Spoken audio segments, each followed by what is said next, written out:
Tennis great Monica Seles came to New York to promote the sport she loves so much as part of HSBC Bank's 3-day celebration of Wimbledon. I talked with her about her work as an ambassador for the sport, today's game, her new book, and her own career as a champion. So as a 9-time Grand Slam winner, 53 titles, you could have just gone into obscurity and retired. But you're really involved with the game right now. How do you think tennis could be marketed better? Because I know you're out there meeting the fans and trying to get more people involved in the game. Yeah.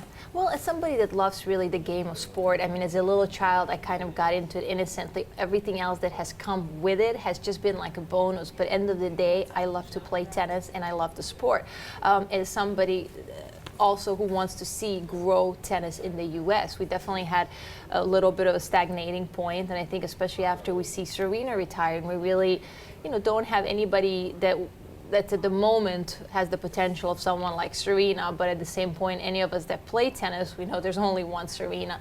So hopefully, by trying to give back to the young players, we can inspire them to pick up a sport of tennis and really to stick with it. Should the men play best of 5 sets at slams, or is that too long and boring?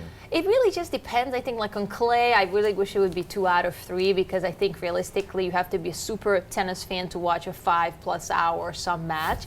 But that's how it's been in the history, so we got to respect that. I myself played a couple of matches that were 5-setters, and I enjoy them. So I always believe whatever they decide, the governing body of the sport will go with it.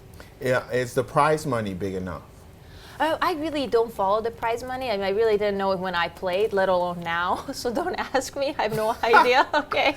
Really? You didn't pay attention to that? Not at all. Why because, not? Just not something that matters to me. To me, it was really titles. So I really, Okay. I'm not the right person to know about that. As funny as it sounds on your show. Okay, so if you were thinking about business, you probably, if you could trademark that grunt of yours, right? Yeah, it would have been nice, but I think I had two sides. Some people loved it, and other people's oh boy, hated it.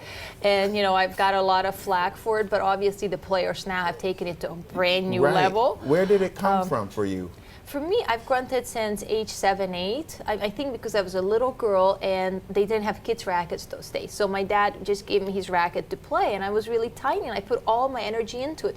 The same way as why I play 2 hands on both sides, pretty much just out that I had to hold a racket, and I grunted throughout juniors if you look at videos of me playing into professional. So for me it really wasn't an issue till I think I became number 1, and then I think the competitors will always try to find a little bit of an edge because end of the day it's a super competitive industry. Yeah, they saw it work for you, so they figured they'd try it. Which young players impress you the most? I know you mentioned that there's never going to be another Serena, or there is only one Serena, but which young players impress you the most right now? Well, I'm really, to be, frank, I'm not so familiar with the young players. I mean, I kind of still know the generation of Serena, Sharapova, and the girls that I played. And I don't know how I would categorize Azarenka and girls like that who are still very young at 22, give or take. But the younger generation, the 13 to 16, I really am not so familiar that I could say here or there are the couple players that are playing well. Do you think that you made the most out of your opportunity? I mean, and not just as a player, because obviously you did, but off the court. Well, I think as a player, you always think you could do more. You always think I could have won more titles and things like that. But that's just the nature of, be an athlete, you have to be competitive. So I think that's just the competitiveness in me.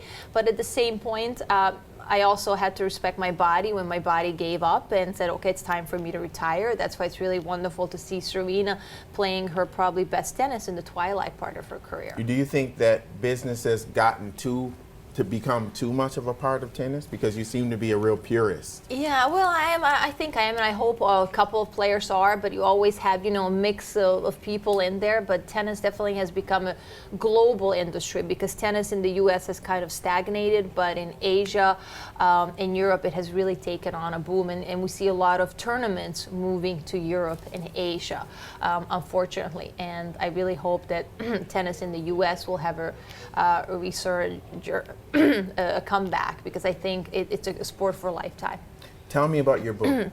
Well, I decided while, it really kind of started while I was still playing tennis, because in tennis you're waiting a lot for matches and obviously you're traveling a ton. So I just started writing bits and pieces here, and then a couple of years ago I finally said to my agent, just read this. And he goes, well, maybe there's something to this. So we just kind of shopped it around, and out of that I got a book deal with Bloomsbury Publishing, and they published last week my first novel out of the series called Game On, and the series is called The Academy.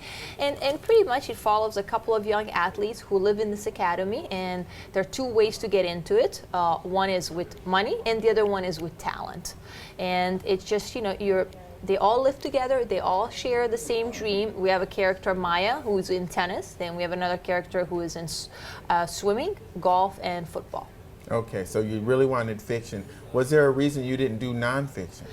There pretty much was. I mean, I just really, I could write books on different parts of the not so pretty side of tennis or athletes and things like that. When I did my own memoir in 2008, I really decided more to focus on my journey with losing my weight, feeling better about that whole weight and health issue, leading a healthier lifestyle. I really didn't choose to take the route of talking badly about my competitors or the dirt on tennis, because I mean we all have it, but to me I have respect amongst my fellow players that it's kind of like I'll take it with me to the grave, but that's just kind of the road I chose to take.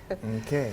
You're a great ambassador for the sport, Monica Seles. Thanks for coming on. Thank you very much, Lee, for having me on. And with Monica Seles, I'm Lee Hawkins. See you next time.